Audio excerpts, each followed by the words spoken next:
If you were to ask me 3 selling skills that most companies or sales reps are looking for, I would say they're probably prospecting, right? Securing that initial appointment, handling resistance or handling objections, and lastly, gaining commitment or closing, which arguably the closing in many cases happens very early in the cycle and not just at the end.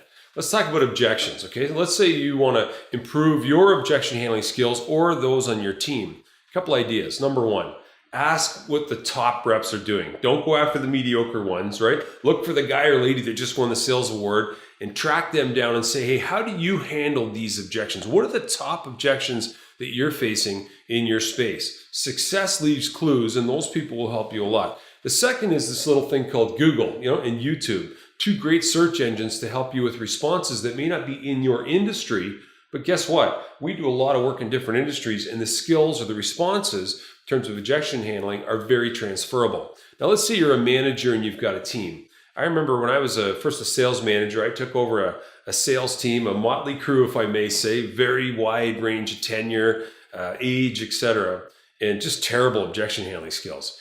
And so what we did to strengthen as a team is every time we come up with a common objection, we had a deck of cards in our boardroom.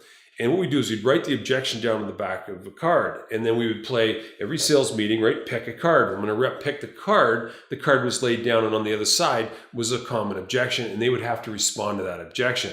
Now, what we found was that immediately the water level in terms of the capability went way up because the reps didn't have to all of a sudden think, oh, that objection, I should say. It became more instinctive.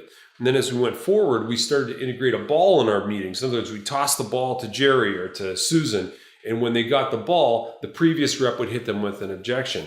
Now, as you well know, when you respond to an objection, it's not just what you say, it's how you say it, right? Words are only 7% of what we communicate. So the reps got to see the empathy, right? The pause, all those great things that great objection handlers can do. So there's some ideas to handle objections right away.